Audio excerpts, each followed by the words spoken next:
Estamos nas Conversas de Abril, aqui na Alternativa Rádio, agora todas as quartas-feiras, entre as 21 e as 23, e também ao fim de semana, entre as 19 e as 21, sábado, e aos domingos, entre as 7 da manhã e as 9 da manhã. Já sabe, uma realização e apresentação de Alexandre Santos e Daniel Ventura, conversas para durar, conversas para falar sobre os momentos do antes e depois do 25 de Abril, não é assim, Alexandre? Momentos difíceis em que em qualquer guerra que provoca vítimas que acabam muitas das vezes por não ter nada a ver com as próprias guerras, em que são criadas condições muitas das vezes subhumanas que em nada dignificam aquilo que nos faz ser os homens. Entretanto, estavas-nos a contar aqui a tua experiência e, portanto, o momento em que tu entraste e que foste mobilizado. Portanto, tu no 25 de Abril estavas mobilizado. Eu no 25 de Abril estava lá. E como é que receberam a notícia?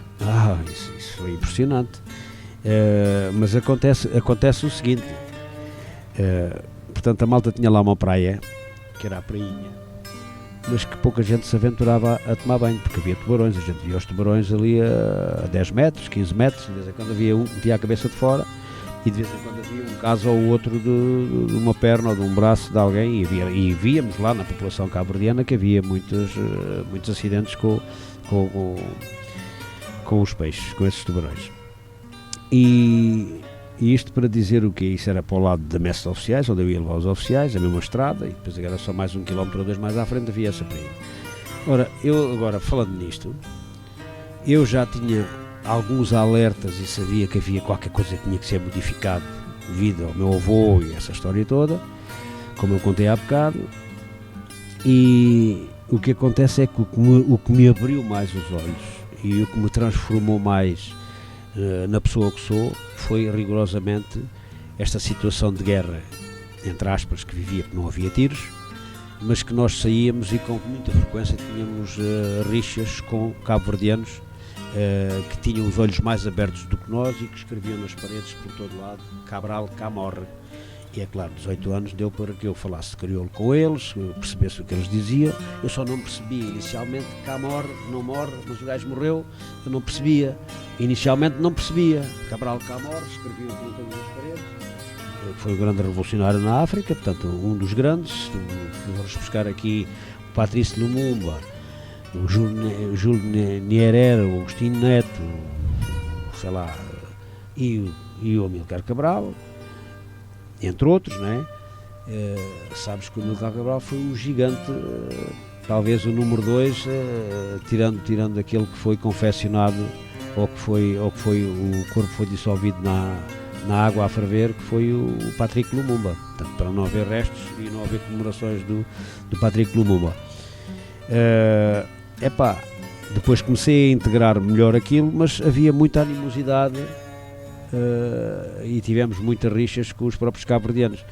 E depois as pessoas, a miséria era tão grande que as jovens, tu davas uma tigela de sopa a uma jovem qualquer e tinhas ali caminho aberto para teres uma amizade ou relações com essa jovem, porque estavas-lhe a dar sopa, ou para ela, sopa que tu não conseguias comer, para ela levar para casa e para ela comer e dar aos irmãos e por aí fora. Portanto, isto era de uma... E eu acho que quem viveu isto e que nós, aqueles que fomos para Cabo Verde, não fomos reconhecidos como combatentes, porque não vivemos na zona de guerra. Nós vivemos privações e momentos diferentes daqueles que poderíamos ter vivido, e fomos prejudicados por não ter feito descontos e fora. Portanto, eu tive cá 6 meses, estive lá 18, foram 24 meses de tropa. Isto porque tive a sorte do 25 de Abril ter aparecido em 73. Portanto, no momento em que aparece o 25 de Abril, aquilo houve uma euforia, porque eu estava mesmo à espera que houvesse qualquer coisa por uma razão simples. Apareceu lá um tipo já com 35 anos ou 37 anos, nós chamávamos-lhe o compadre, portanto uma pessoa numa idade, um soldado numa idade de que já não devia estar na tropa. E ele foi compelido, refratário, desertor, portanto andou por países de leste, e depois do 25 de Abril foi-se entregar e apareceu lá. e ele abriu-nos os olhos a todos. Vou lá à barraca, portanto, foi um gajo que revolucionou aquilo tudo. Fizemos os sargentos, o bar dos sargentos não nos deixavam entrar, havia um bar dos soldados, um bar dos sargentos e havia a messe de oficiais, onde também tinha o bar dos oficiais, que já era separado, mas aquilo era ali dentro da Companhia de Caçadores 1, havia o bar de sargentos que eles não deixavam lá entrar soldado nenhum soldado tinha autoridade para entrar no bar de sargentos. A partir do 25 de Abril começámos a entrar no bar de sargentos e quebrámos ali laços em termos de disciplina que pareciam impossíveis quebrar naquela altura, com o 25 de Abril. E depois fizemos encontro entre sargentos e praças, fizemos greve ao rancho, fizemos lutas para que comemos lá uma tartaruga com 400 anos, 400 anos, que um unimog dos pequenos ela tinha que vir metade de fora quando a apanharam. Aquilo houve tartaruga ali para mais de um mês, a dar ali a 100 e tal pessoas. Era muita coisa. Mas como é que foi dada a informação que tinha sucedido o 25 de Abril de 74? Portanto, a Revolução dos Cravos, que tão distante, pois, vocês estavam do sítio onde ela foi executada. Quando chegou a notícia? No próprio dia 25? Não chegou no dia 25 nem no dia 26, quer dizer, aquilo, pouca gente ouvia rádio. E os que ouviam rádio é que se aperceberam daquilo, porque os meios oficiais os oficiais não se descoseram rapidamente com o 25 de Abril. Então nunca houve uma comunicação oficial ter acontecido? Aquilo a partir do momento em que as chefias mudam em Portugal e eles começam a fazer saneamentos das Forças Armadas, isto levou para aí se calhar uma semana ou duas, aquilo mudou. E muito rapidamente, talvez no primeiro mês, 25 de Abril, entre Abril e Maio, tivemos lá a Barraca. O grupo de teatro A Barraca esteve lá a fazer pela primeira vez naquela parada, toda a gente esteve a assistir à peça deles. E a seguir ao 25 de Abril, é claro, aquilo modificou-se muito o comportamento entre sargentos e praças e mesmo eu era chofer do comandante e costumava brincar com um outro tipo que lá estava, ou outros camaradas da tropa que lá estavam, e um dia, estou na brincadeira, isto para contar o meu comandante era o tenente-coronel, não me recordo o nome dele, mas que tinha uma filha pequenina, estava lá também o Joaquim Judas, o Miguel, o irmão do Joaquim Judas, o mais velho, que era tenente da Marinha, o Judas, e eu tenho até uma fotografia num sítio qualquer que tirei com a miúda dele ao colo, que é irmão do Joaquim Judas e do José Luís Judas. E para dizer que a seguir as coisas melhoraram um bocadito e já se permitia haver alguma indisciplina, a malta deixou crescer o cabelo, ele já não, aquilo mudou, acho que esse comandante mudou. E um dia na brincadeira, o que é que eu faço?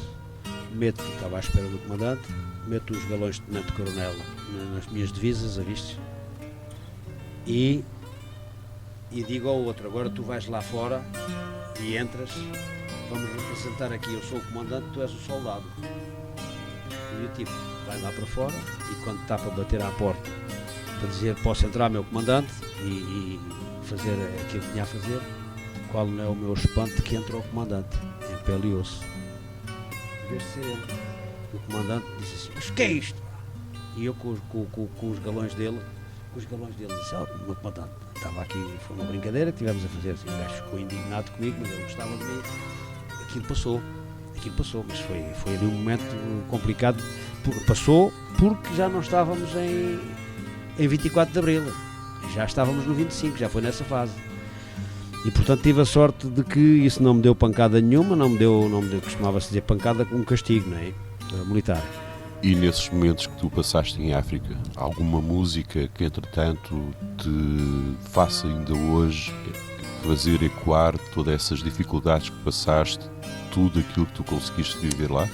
Sabes, aquilo em Cabo Verde, o que me impressionou no bom sentido em Cabo Verde é que uma criança com 2, 3 anos, a música em Cabo Verde são mornas e coladeiras. A morna é o fado cabo-verdiano, é o sentimento do povo cabo-verdiano, e a coladeira é uma música mais para dançar, mais rápida. E nós gostávamos muito da música cabo-verdiana. E o que se ouvia era mornas e peladeiras, depois com letras até muito bonitas, que a gente gostava e cantava e dançava com eles, porque estávamos inseridos no meio de cabo-verdianos na parte militar, e aquilo eu dava-me bem com toda a gente, né? Embora eu soubesse que havia um ou outro que era menos amigável ou porque tinha consciência política e achava que todos os militares eram culpados do 24 de Abril e tudo isso, e dos problemas, mas no geral a malta dava-se bem com toda a gente. E à parte do Paco Bandeira e daqueles que começaram a surgir no pós-25 de Abril, a música do Zeca Afonso, do Luís Cília, do Carlos do Carmo, do Paulo de Carvalho, os poemas do Ari começaram a ser musicados, aquela história toda, como esse que eu disse aí, que é o Lugar de um Sonho. Não sei se foi a ti que eu mostrei o Lugar de um Sonho, que eu acho que tem uma letra fora de série e que nunca apareceu no rap quem cantasse isto, que é o que me impressiona. E depois tive a particularidade de ir ao Tarrafal algumas vezes, uma vez até à revelia do comandante. Eu andava com o Volkswagen preto com que o transportava, e um dia há um gajo ou dois que me convence a ir ao Tarrafal, e eu agarro no carro, e o carro até fazia faíscas naquelas curvas, porque eu conduzia bem aquilo tudo cheio de pedras e não sei o que e tal, à beira-mar e tal. Fui ao Tarrafal, mas fomos aproximados lá muito, eu não sei como é que não veio uma grande pancada, porque já foi depois do 25 de Abril, e acho que ele não teve conhecimento, ou se teve conhecimento fez que não teve, o comandante. Mas depois tive uma tarefa que me entregaram, que eu podia ter ficado ali naquela tarefa, porque tínhamos uma Sherpa lá dentro, militar, e os gajos mandaram-me ir buscar 10 PIDs, e eu disse assim, mas não há ninguém que vá buscar o gajo, tem que ser eu. E foram mais 2 militares comigo, um Furiel e um Alferzo, e eu fui buscar os PIDs onde eles estavam, mas quando lá chegámos, aquilo estava com uma multidão enorme à volta dos PIDs. Isto não sei em que mês é que isto se passou concretamente, mas isto passou-se seguramente aí em fins de maio. Estamos a falar então da libertação dos presos políticos que estavam no Tarrafal? Foi nesse momento em que... Não, acho que não. Espera aí, até eu quando fui ao Tarrafal foi isso mesmo.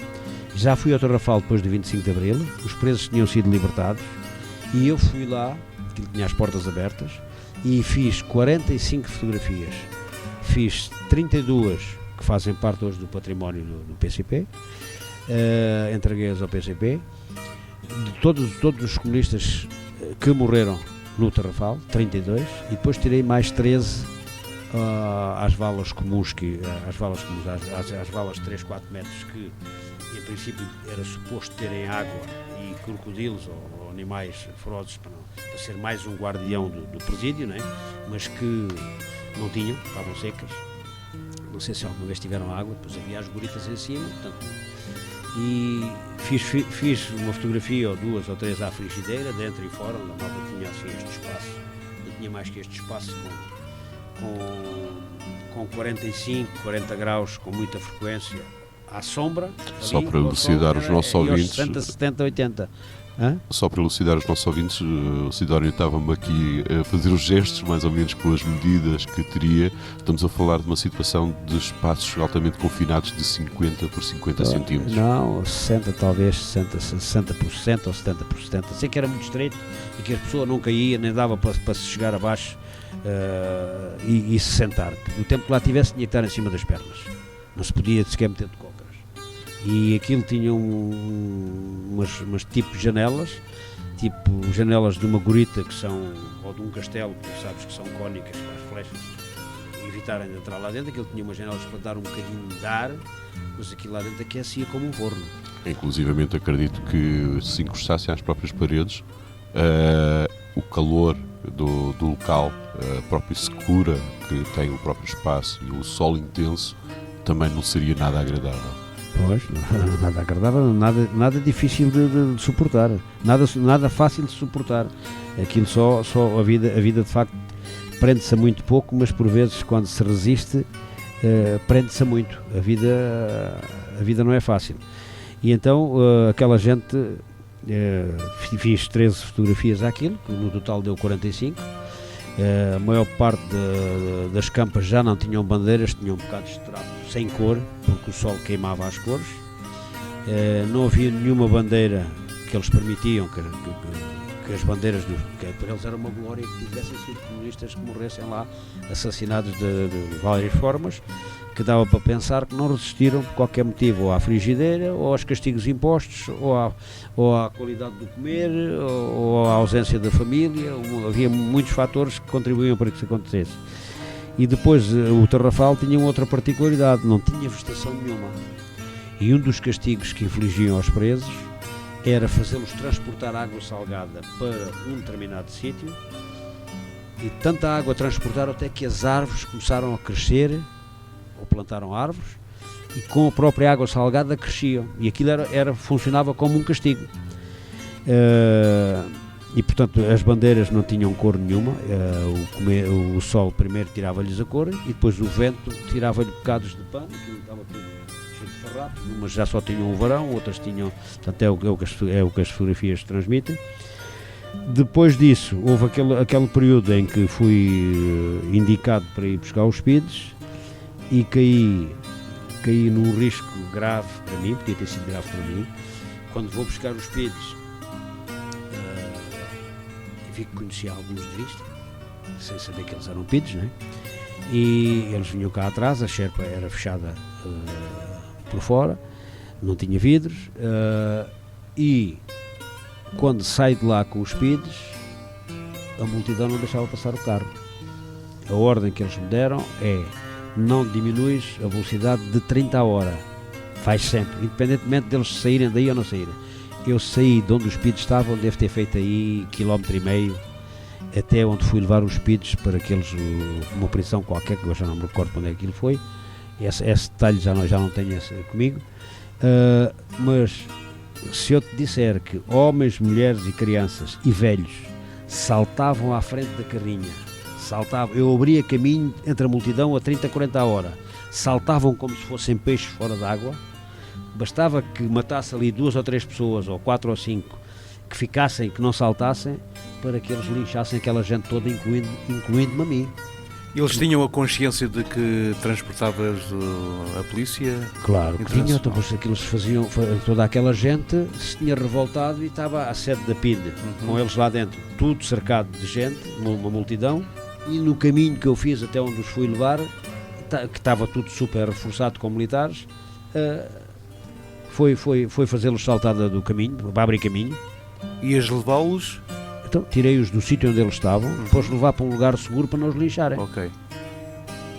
Depois daí vieram para a metrópole, mas eu não sabia, não, isso já são detalhes que me ultrapassam. Mas sei que depois, com algum recuo e a pensar naquilo que fiz, que corri um risco grave de que, se alguém se deixasse pisar pela carrinha, eu era enforcado como os outros, como se fosse um PID. Isso, não tenho dúvidas nenhumas. Eu e até o sargento e o Furriel e o Alferes. Portanto, olhando agora um pouco para a história da tua vida e aquilo que brevemente aqui nos contaste, para mim isto é muito breve, haveria aqui muito mais para nós podermos explorar. Teríamos necessidade de um programa de cerca de 4 horas e mesmo assim não conseguiríamos. O que é que mais marcou ao longo de todo este percurso? Mas percurso militar? Que nos contaste, desde a tua infância até ver a Revolução, até voltares a Portugal. O que mais me marcou, como já disse, foi adquirir consciência da sociedade doente em que vivíamos, em que os homens não tinham oportunidades iguais.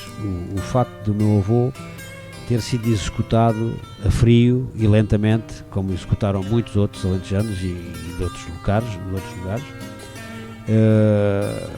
o crime dele foi ter sido rebelde, ter sido considerado um anarquista em 1920, e quando tinha uma vida estável e podia ter os filhos todos que pudessem ter aprendido a ler e a escrever e até ter tido uma carreira qualquer, deixou os 7 analfabetos, ou quase, como havia a maior parte das pessoas.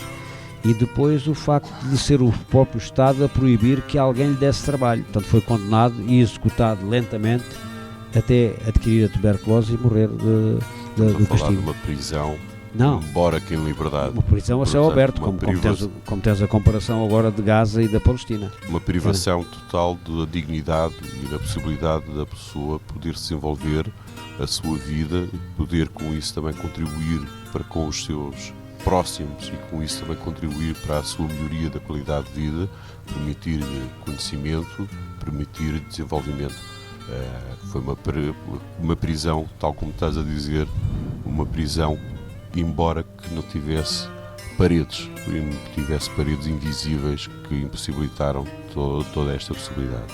Já agora, com o meu pai apareceu só um pequeno detalhe. O meu pai conduzia, era almocreve, sabes o que é ser almocreve? Portanto, andava com um carro com 2 mulas, ou com 2 cavalos, mas eu conhecia, era mulas, e o meu pai lavrava, semeava, trabalhava no campo, carregava mato, carregava o trigo, ceifava, debulhava, fazia tudo. Mas ele era acima de tudo almocreve, porquê? Porque ele dormia no estábulo com os animais, para lhe dar de comer durante a noite e essa história toda. E eu lembro-me com 6, 7 anos ir ajudá-lo de noite, a chover e não sei o quê, e ele dizia-me sempre, só que não me empates, já me ajudas muito. Eu queria era ajudá-lo, aqui e ali. E isto para dizer que essa parte eu não conheci, que o meu pai, eu não era vivo, mas sei que o meu pai contou isto várias vezes, é que uma vez a atravessar a ponte de Alcácer do Sal, ponte sobre o Sado, havia uma proibição dos almocreves irem em cima dos carros, tinham que atravessar, pegar numa arreata de uma das mulas, dos animais, e passar o carro para o outro lado. Não podiam ir em cima do carro. E o facto dele não ter descido do carro e ter passado a ponta em cima do carro, a GNR estava à espera dele do outro lado. E foi preso. Teve 2 dias preso. E quando o soltaram, ele diz assim, não quer ser solto, quer ficar aqui. Não comeu qualquer coisa. Lá dentro tiveram que lhe dar qualquer coisa. E ele achou que aquilo foi um tempo bem empregado de estar preso. E depois, diz ele, que teve que apalpar o cu a um guarda para ficar mais um dia preso. E o guarda quis-lhe bater e não sei o quê, e ele disse, eu quero é ficar aqui preso mais uns dias. E deram-lhe mais um dia. Portanto, estás a ver as dificuldades. Eu recordo-me que quando o meu pai saiu de lá para o Barreiro, passando por Grândola, que ganhava 20 escudos por dia, mas tinha 5 filhos e uma mulher. Tinha 5 filhos, nós ainda dávamos de comer a outros mais miseráveis. A minha mãe ainda partilhava com outros mais miseráveis. Eu ia perguntar novamente como é que saíste de Cabo Verde, não é? Como é que terminou essa odisseia? Portanto, esta odisseia termina em março de 75, portanto começa-se a dar a descolonização, começam a sair os militares e retornados das antigas colónias. Quando tu fores ver, a independência é dada em 75, e nós em 75, eu pessoalmente, não sei o que é que se passou com os outros, que eu fui a rendição individual, portanto fui enviado para cá. Naquele período de 18 meses em que lá estive, ainda vim cá a Portugal passar férias uma vez no Norte Atlas. Já nem me recordo como é que isso foi, o detalhe do pagamento, ou se aquilo foi de borla, já nem, acho, não sei. Uma oferta aos soldados. Olha, mas durante esse tempo, quando vocês têm a percepção que alguma coisa aconteceu em Lisboa, quando as FIAs militares, os comandantes do quartel, o comandante do quartel, deixa de ser aquele afeto ao antigo regime e passa a ser um militar de Abril. Há essa percepção? Vocês têm essa percepção? Claro, quando eu passo a chofer do comandante, o comandante já não era o mesmo que estava. O outro foi saneado. Já foi uma pessoa mais aberta. Não quer dizer que fosse um revolucionário ou que fosse alguém, mas que já tinha condições para relaxar em termos de disciplina, de exigência com os outros, etc, etc. E como é que foi esse contacto do comandante com a população? Mais afeto à população? O comandante não contatava com a população. Não. Chegava ao quartel, metia-se lá no gabinete dele, portanto despachava aquilo que tinha a despachar em termos de como militar responsável pela unidade, e se tinha e depois dali levava para a messa de oficiais, havia lá casas para o comandante ficar e para os oficiais ficarem, e ele tinha lá a família, sei que ele tinha 2 miúdas, às vezes ia-lhe levar as miúdas dele à escola, outras vezes não sei se era a mulher dele que fazia, mas às vezes também levava a mulher, mas não percebo. Os vossos tempos livres, como é que foram os vossos tempos livres lá? Os nossos tempos livres não... Disseste há pouco falaste do Teatro Barraca. Sim. Foi nesse período, no processo revolucionário em curso, certamente, com levar alguma cultura ao povo, às populações. Aquilo, a ligação com a população em termos culturais era muito reduzida, muito reduzida. Portanto, os contactos com a população eram aqueles contactos forçados, era uma criança que vinha à porta da unidade pedir uma sopa ou aquilo que houvesse para comer, e havia um soldado ou outro, porque isto não era bem visto antes do 25 de Abril de dar de comer às pessoas. Depois, a partir do 25 de Abril já foi mais facilitado, e a malta passeava ali chamava-se a Pracinha, mas é um jardim na parte central da cidade da Praia. Depois tem uma avenida que vai até ao Liceu, e depois aquilo era uma aldeiazita de média aqui em Portugal, a capital de Cabo Verde e da cidade da Praia, e a malta sentava-se lá nos bancos, onde não havia... Os militares andavam normalmente sempre juntos, a 2, 3, 4, e em particular nós, dos outros a gente não se ocupava, se eles eram amigos ou não eram amigos, eram da mesma cor, ou eram da mesma ilha, ou travaram amizades uns com os outros, e um era de Santo Antão, outro era do Fogo, outro era da Brava, ou uma coisa qualquer. Mas pronto, aquilo não havia, a relação que tínhamos com eles era dentro da unidade, quer fosse ao almoço, quer fosse dentro da unidade ou no bar. Portanto, agora também não me recordo, mas foi a extinção e a independência dada às colónias foi o que me fez vir em 75. Em março de 75 fiz o espólio na Avenida de Berna, passei à disponibilidade. E pronto, e daí para cá. E quando chegaste a Lisboa? Faz para o ano 50 anos. Já tinha passado, portanto, o 25 de Abril? Já estávamos em liberdade? Já tinha passado, havia quase um ano. Portanto, e o que é que sentiste de grandes diferenças na sociedade? Senti uma diferença enorme. A alegria nas ruas, depois escrevi-me no partido, lá já estava, até me inscrevi lá, inscrevi-me lá no partido, já não me recordo quando, mas... Tiveste reuniões lá? Tive reuniões lá, começou a haver reuniões de soldados, começou a haver reuniões de sargentos, de furiês em particular. O mundo mudou completamente, e os militares sentiram ainda mais isso do que os civis. Os militares eram reprimidos em termos disciplinares. Tanto aquele que não batesse bem a pala ou que não se levantasse quando passasse um oficial ou uma coisa qualquer, à parte de um oficial bacana que tinha já consciência política e que se dava bem com os militares, não havia outro contato. E que música é que podes traduzir nessa nova forma? Na chegada à metrópole, na chegada a Lisboa. Então, as canções revolucionárias do Zeca, desses que já referi, enchiam umas medidas que eram coisas que eu não ouvia. Quando vocês há pouco me perguntavam o que é que marcou em termos musicais antes do 25 de Abril, não houve nada assim, não tenho nada a não ser o Paco, porque isto do Paco, até para além de ser uma crítica à guerra, também era uma valorização de quem ia à guerra, onde o sol castiga mais, nossos filhos reais, dá coragem e valor, e por aí fora. Eu até sabia aquilo de cor e salteado. Havia outras coisas, não é?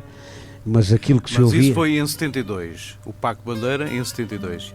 No pós-25 de Abril, já em 75, sim, já em Lisboa, qual era a música que tu ouvias nas ruas? Então era a Grande Vila Morena, era o Depois do Adeus, a Gaivota, da Ermelinda Duarte, o Zeca, o Luís Cília, o Paulo de Carvalho. Sou um fã incondicional do Paulo de Carvalho, tudo aquilo que ele cantou e canta, não há nenhum que me sustente mais o meu ego musical do que o Paulo de Carvalho, o autor de muita música do Tordo. Também são poemas do Ari, poemas dele como o Adeus Tristeza e aquele dos Açores que ele fez e por aí fora. E depois tens o Fausto, tens o Pedro Barroso, que admirava bastante as músicas do Pedro Barroso, tens até o Chico Fininho, que é o Rui Veloso. Começou com o Chico Fininho, não é? O Rui Veloso, com músicas do Carlos T. E tantos outros que havia. Aqui recordo-me do Carlos Paulo, recordo-me de outros que andaram em cima dos tratores e em cima dos carros nos comícios a cantar, e depois nas festas do Avante que se fizeram posteriormente, a partir de 75, 76, a primeira foi em 76. A primeira festa foi em 76 no Porto. Não foi só foi só 2 anos depois. Mas pronto, tudo isso depois me envolveu, mas aquilo era o cimento da nossa alegria, era ouvir a música revolucionária, não é? Aquela do Tordo com os Pidos de Alcoentre, já libertaram mais 69, a Tourada, portanto, virando a rebeldia, como é que a Tourada passa no Festival da Canção e ganha o Festival da Canção quando dizia lá coisas e fazia críticas à censura e aos chicos espertos que censuravam e não deixavam passar nada. Epá. Não chegaste a assistir ao festival durante o ano de 1974, através da televisão, não? Nem existia televisão. Espera, no quartel. Não, isso não existia. No quartel não havia televisão. Não havia televisão. Não, televisões entraram em 69. Não, mas estamos a falar em março de 74. Sim, mas em 59 apareceu a primeira televisão que eu vi numa sociedade lá na minha terra. Sim, tinha 7 anos. E foi a primeira vez que vi televisão, em 59. Mas daí a ter televisão, eu nunca me lembro de ter tido televisão em Portugal. Nunca me lembro até ir para a tropa, nunca tive televisão. Nunca tive televisão. Agora, na tropa, é claro, também via televisão numa coletividade ou outra, onde que passava, mas nos quartéis também não havia televisão. Não havia televisão. Bom, e agora vamos fazer aqui uma pausa com as inúmeras canções que o Sidónio colocou aqui. Algumas têm a ver com o 25 de Abril, logo a seguir a ele ter chegado a Lisboa, e regressamos já a seguir. É isso mesmo. Quis saber quem sou, o que faço aqui, quem me abandonou, de quem me esqueci. Perguntei por mim, quis saber de nós, mas o mar não me traz tua voz. Em silêncio, amor, em tristeza e fim, eu te sinto em flor, eu te sofro em mim, eu te lembro assim. Partir é morrer, como amar é ganhar e perder. Em flor, eu te desfolhei, tu te deste em amor, eu nada te dei. Em teu corpo, amor, eu adormeci, morri nele e ao morrer renasci. E depois do amor, e depois de nós, o dizer adeus, o ficarmos sós, teu lugar a mais, tua ausência em mim, tua paz que perdi, minha dor que aprendi. De novo vieste em flor, te desfolhei. Depois do amor e depois de nós, o adeus, ficamos só.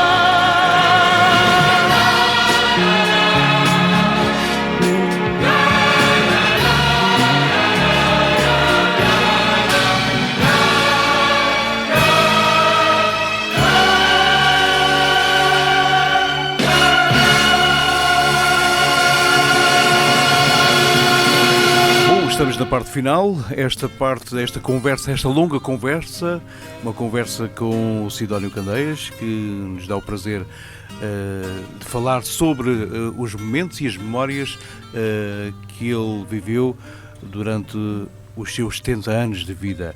E agora vamos no pós-25 de Abril, como é que chegaste à metrópole, chegaste à capital, Lisboa, comemoraste, brindaste e, passado destes 50 anos, qual é a reflexão que tu tiras destes 50 anos de democracia e de 25 de Abril?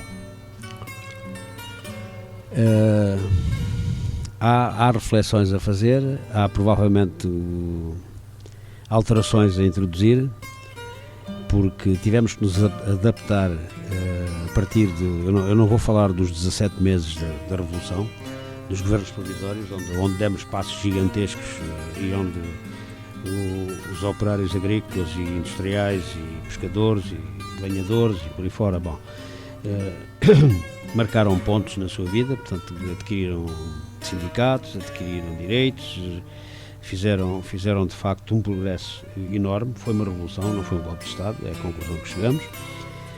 O golpe de Estado de 25 de novembro veio de facto pôr termo a muitas coisas, embora de imediato esse reflexo não se sentisse, porque eles sabiam que também não podiam mudar nada de repente. Portanto, a euforia era de tal forma que eles sabiam que tinham que ir pé ante pé, governo após governo, conflituando com os portugueses e com a vida, retirando direitos, etc. Foi isso que aconteceu. E nós temos o que me orgulha a mim como português é que tivemos 48 anos de resistência. Hoje diz-se resiliência, mas a resiliência é uma forma de eliminar a força da resistência. Tivemos 48 anos de resistência, e essa resistência que para muitos de nós não foi bem compreendida, e alguns de nós afastaram-se da organização, ficaram pelo caminho, não entenderam tudo, porque havia uma máquina de branqueamento da revolução muito forte, que em simultâneo fazia a apologia, por vezes ao detalhe, que nem toda a gente vai ao detalhe, do que foi o Estado fascista. Inclusivamente ouvi muita gente boa, muita gente com consciência política cair naquele trocadilho, ou naquela expressão do Estado Novo. O Estado Novo era eles que chamavam Estado Novo ao Estado fascista. Como é que os revolucionários ainda hoje conseguem dizer o Estado Novo em vez de dizer o Estado fascista? É uma forma de branquear o fascismo. Ou o Estado autoritário, não é? O Estado autoritário. Que tanto se utiliza, não é? Pronto, mas ainda muitos de nós somos capazes de referir uma vez ou outra o Estado Novo. O Estado Novo nunca devia ter passado pela nossa memória, pelo nosso pensamento. Foi um Estado fascista, totalitário, arrogante, traumático. Foi um Estado que destruiu vidas, que dificultou a existência de muita gente, que os levou ao extremo da resistência, e isso verifica-se por todos os dados que foram adquiridos hoje na Torre do Tombo, sobre o número de pessoas presas, sobre o número de pessoas implicadas, inclusive foi gente presa sem saber porque era presa, só porque era amigo de um revolucionário, ou era amigo de um comunista, ou era amigo de alguém que era amiga de alguém. E depois descobriram na prisão que era melhor, mais valia lutar abertamente contra o fascismo do que ser amigo de um revolucionário e depois levar pela mesma tabela e ser espremido como os outros foram espremidos. Há muitos casos desses, muitos casos. E que mensagem é que gostarias de passar às gerações de hoje que não participaram e que não tiveram conhecimento do que foi a Revolução? Felizmente não tiveram que viver nas privações no antes de 1974, que têm ao dia de hoje acesso a mais informação, seja lá isso o que for, que têm acesso à liberdade, que mensagem é que tu achas que seria importante vincular a estas gerações que não viveram o 25 de Abril? A mensagem não é difícil procurar o que é que devemos passar como mensagem, porque os factos falam por si, os factos do antes e os factos do depois, aquilo que havia antes e aquilo que nos tiraram durante estes 48 anos com muita luta e muita resistência nossa. Agora, é claro que a maioria dos portugueses, e provavelmente das pessoas em geral, eu falo dos portugueses porque são aqueles que melhor conheço, é que nós preocupamos-nos com o futuro dos nossos filhos. Isto é extensivo a todos os pais, com exceção de alguns que são aberrantes como pais,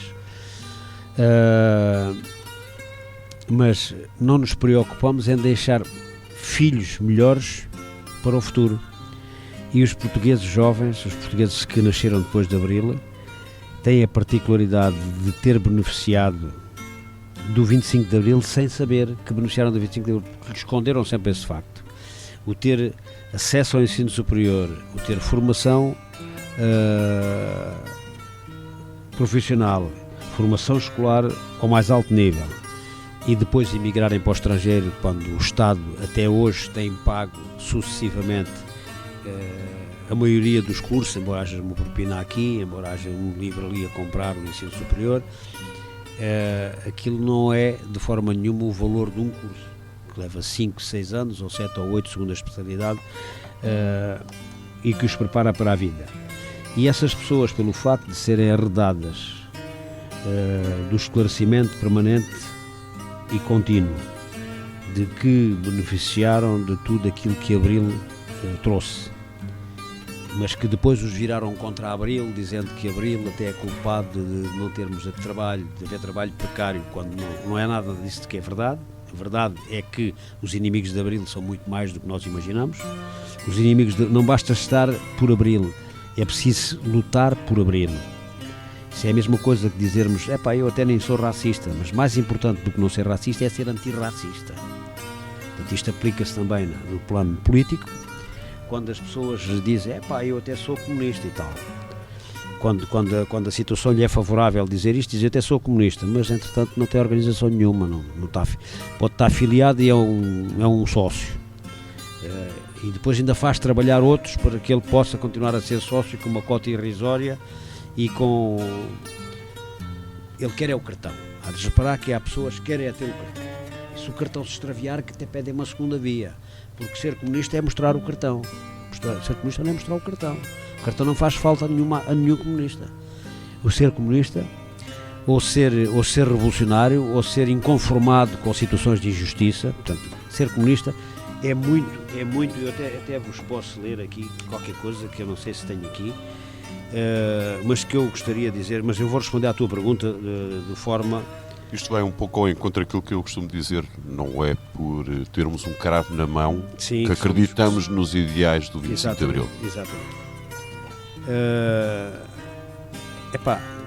Mas eu tenho muito melhor do que isto e eu não vou aqui ler nada disto.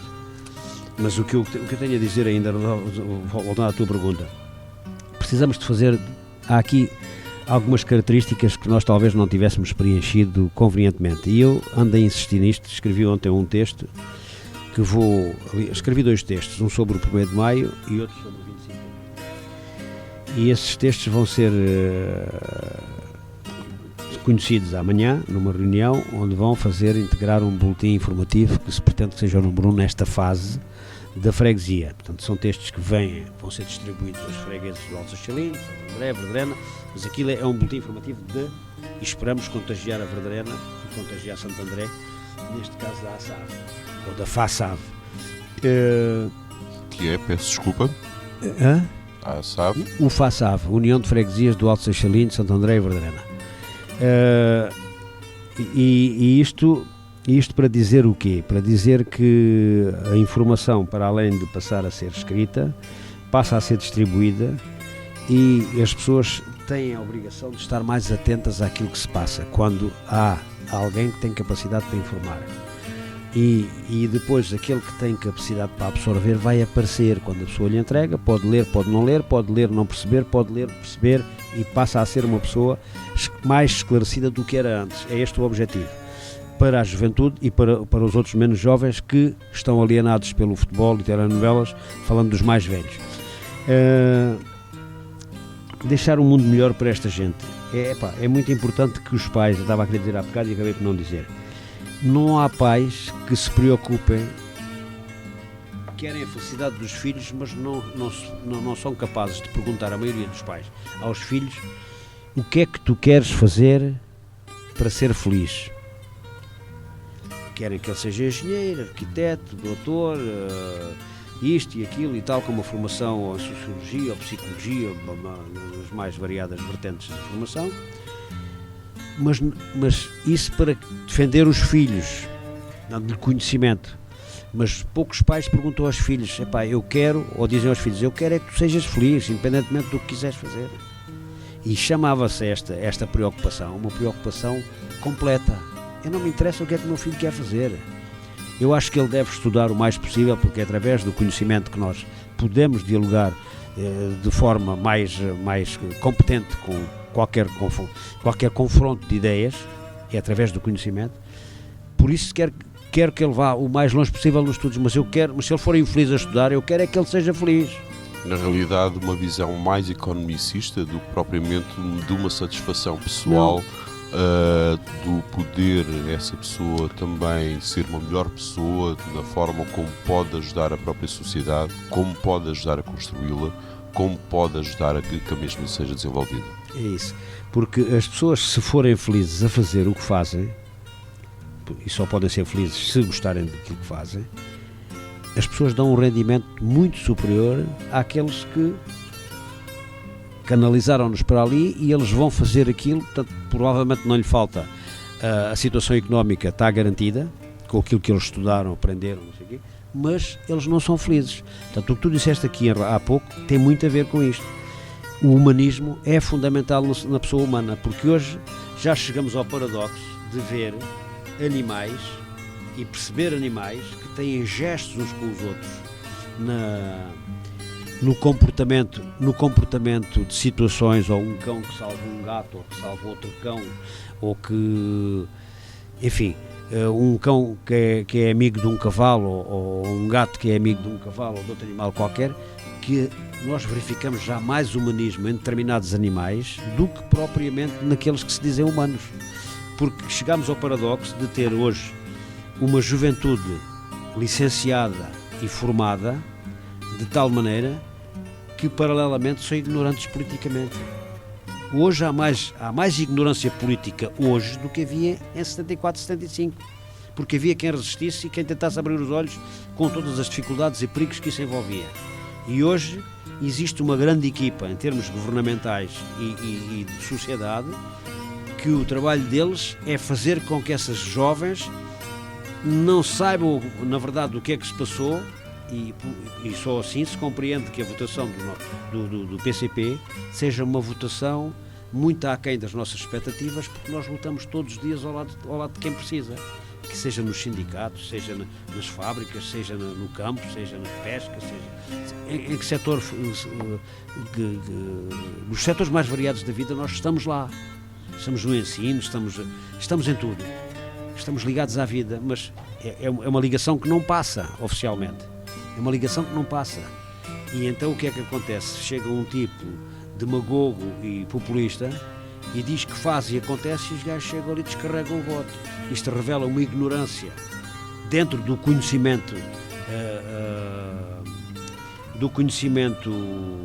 estudantil, do conhecimento de formação superior e mesmo formação profissional, que é de gritar aos céus. Como é que é possível que as pessoas, por exemplo, agora eu cito o caso de um sobrinho meu, comecei a ver que ele começava a falar no Chega, e que no dia de Páscoa tinha um almoço tradicional, mas que eu não dou importância, mas há o tradicional, que a mãe com 92 anos e a irmã com 74 e outros mais ainda têm dificuldade em largar determinadas tradições. E eu vou almoçar com a minha mãe, com a minha irmã, com o meu cunhado, com a minha irmã mais nova e o meu cunhado dessa irmã, e o meu sobrinho trabalha na Auto Europa. E o puto, a determinada altura, começamos a falar de política e o puto votou Chega. E digo assim, então, mas pelo teu bisavô, pelo teu avô, invoquei ali uma série de situações que, e o tipo, pela primeira vez, tem 38 anos, começou-me a responder com alguma arrogância. E a partir de determinado momento, é claro que eu não tolerei aquilo e já só tinha a minha mãe que não me dizia nada contra mim. Já estavam as minhas duas irmãs contra mim, o meu cunhado da minha irmã nova não dizia nada porque ele é vietnamita e não tem nada que dizer nada, não é? E o outro que é um bocado limitado também. Há pouco estavas-nos a falar da elaboração de textos. Quando estiveste a elaborar esses textos, alguma música te acompanhou e que te foi inspirando na forma como foste escrevendo? Não, eu não estou vacinado contra a música, eu estou vacinado contra o sistema. E vacinado contra o sistema quer isto dizer que eu, por exemplo, desde que estou em Portugal, não sei se foi o facto de ter passado 32 anos no estrangeiro que me levou a apreciar mais e melhor a língua portuguesa. E cada vez que eu abro um canal qualquer da rádio, com frequência aquilo está sempre a cantar inglês e a falar inglês e por aí fora. E então eu tenho um gueto. E esse gueto é o quê? É a Rádio Amália. E a Rádio Amália tanto me faz que passo um fado do como é que se diz aquele gajo muito velho, diz-me o nome do fadista que já morreu, é um fado daqueles mais velhos do início do século XX ou fins do século XIX. Como passar o Frei Armando da Câmara, que eu não gosto daquilo que ele canta, nem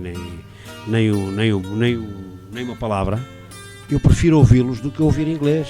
E nós aqui vamos todos, sem saber às vezes exprimir-se em português, escrever estrangeirismos, como eu vi agora num texto qualquer que me mandaram, que era o empowerment, não sei, isto aquilo tem a ver com poder.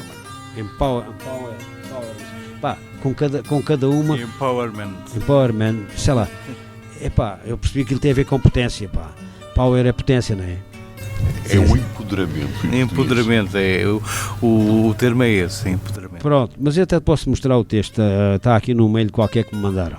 Mas isto é uma tristeza para mim. E o facto de ser uma tristeza leva-me a refugiar-me apenas no Rádio Amália. Quando ando de carro, a minha mulher vem cá, tem um rádio em casa, que ela está sempre a ouvir a Rádio Amália, porque aqueles que se ausentam do estrangeiro, para o estrangeiro, têm mais vontade de raciocinar e falar em português do que aqueles que estão cá, que nunca não sentem outra língua e depois metem-nos a falar inglês sem que eles se apercebam que sabem falar inglês. Porque vão vendo nos filmes, nas legendas, vão lendo nos jornais e às tantas há um vocabulário enorme em inglês e falam inglês. E então vamos ouvir a Amália. Vamos ouvir a Amália.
Mas a tua vida não.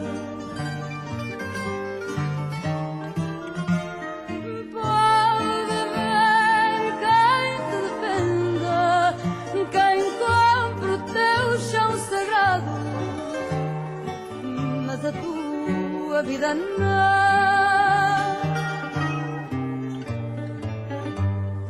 Fui ter à mesa redonda, esconda o beijo de mão em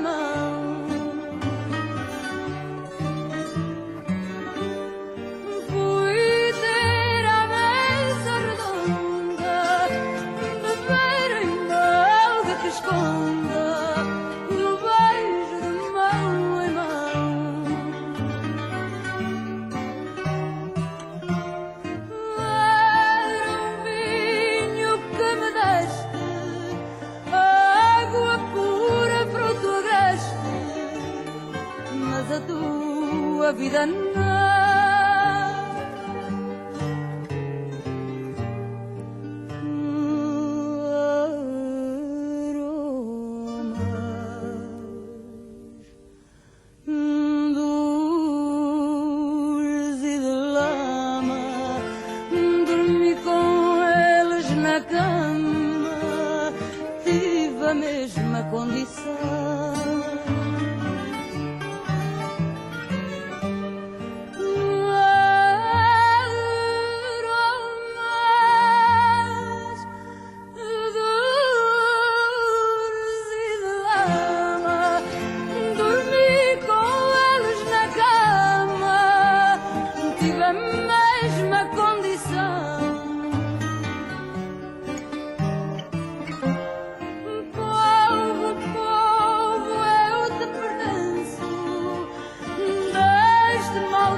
A tua vida não.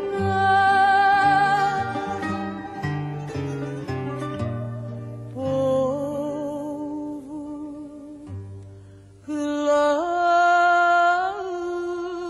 no rio, que talhas com teu machado as tábuas do meu caixão.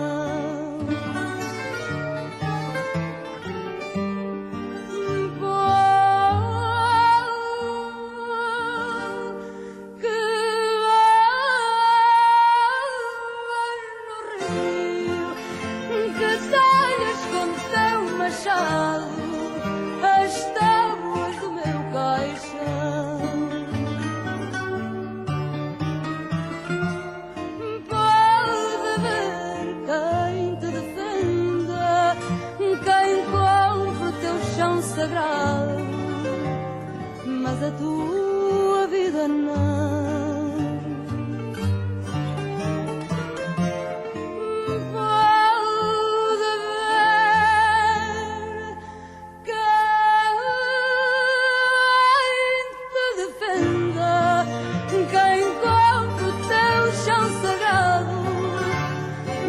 A tua vida não, para mim foi um prazer poder falar de algumas coisas, embora tivesse dado aqui alguns detalhes que são pouco ou nada conhecidos da maioria das pessoas de quem sou amigo e camarada, porque nem toda a gente sabe tudo de todos e as coisas são como são. Obrigado por teres partilhado connosco a tua Obrigado eu. Esta foi uma emissão especial da Alternativa Rádio, a rádio do Movimento Associativo Popular. Eu, Alexandre Santos e Daniel Ventura, regressamos na próxima semana, no mesmo horário. À mesma hora. Adeus. No mesmo local. Até breve. Até breve.